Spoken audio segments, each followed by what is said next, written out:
Busuk buah merupakan salah satu jenis serangan penyakit pengganggu tanaman. Penyakit ini menyerang pada tanaman hortikultura, terutama tanaman cabai. Busuk buah bisa saja menyerang cabai yang masih muda maupun buah cabai yang sudah tua dan hampir matang. Ketika ditemukan buah busuk pada buah cabai yang sudah matang, itu artinya buah cabai sudah lama terbukti sebagai buah cabai masih hijau.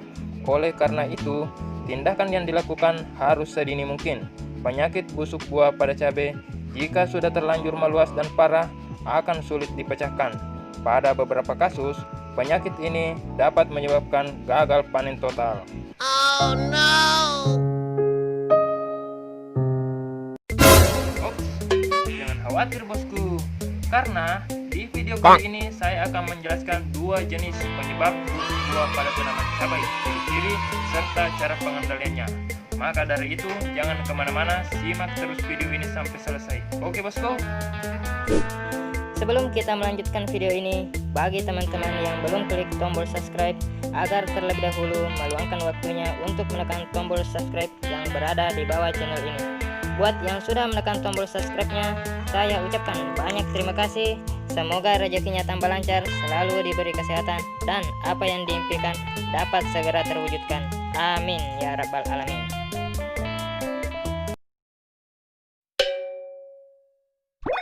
Yang pertama, busuk buah diakibatkan karena infeksi bakteri.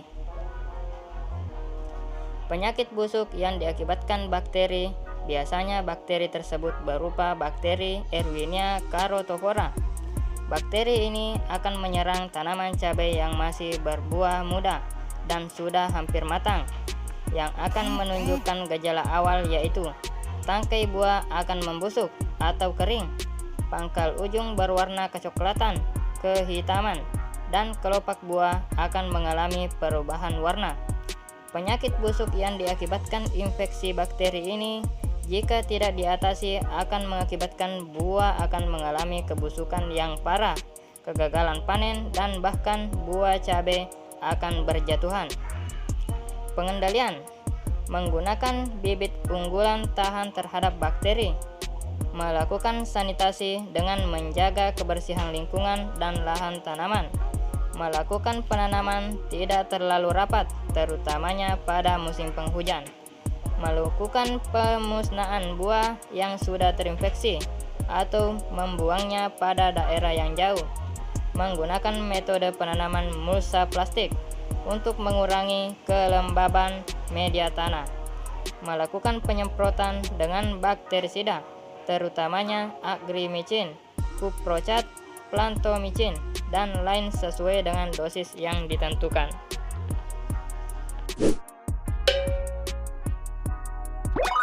Yang kedua, busuk buah diakibatkan oleh lalat buah. Selain karena terinfeksi bakteri, busuk buah di cabai juga diakibatkan oleh serangan lalat buah. Lalat buah ialah serangga yang gemar menyerang buah yang berwarna kuning kecoklatan, serta tubuhnya sama dengan tawon atau lebah. Sedangkan lalat buah yang menyerang tanaman buah cabai ialah jenis lalat buah berkelamin betina, bukan lalat buah berkelamin jantan. Lalat buah menyerang buah cabai yang masih muda, ataupun buah cabai yang telah matang, maupun hampir matang.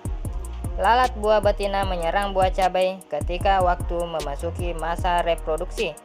Ia akan menyimpan telur-telurnya dalam buah cabai. Telur-telur tersebut akan menetas dalam beberapa hari serta menjadi hatchling. Hatchling tersebut bertahan hidup di dalam buah inangnya dengan memakan daging buah hingga menjadi lalat buah dewasa. Gejala yang muncul karena lalat buah seperti di gejala awal serangan akan muncul ciri-ciri tangkai buah, ujung buah, ataupun bagian tengah buah cabai menguning.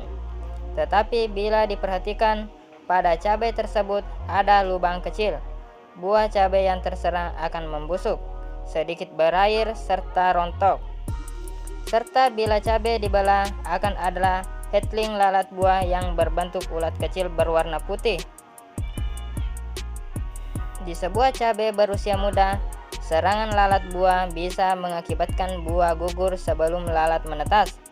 Sedangkan serangan pada cabai usia tua, umumnya buah akan bertahan hingga telur menjadi hatchling sampai akhirnya gugur.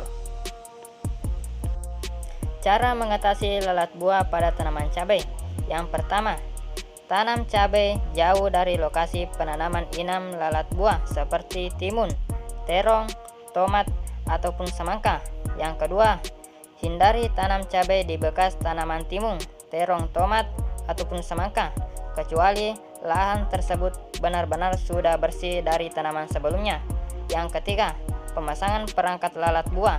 Yang keempat, lakukan penyemprotan insektisida berbahan aktif Prevonovos, metomil, atau dimetoat tambah metomil. Yang kelima, sebaiknya melakukan penyemprotan ketika waktu lalat buah aktif, yaitu pada pagi hari sebelum matahari terik.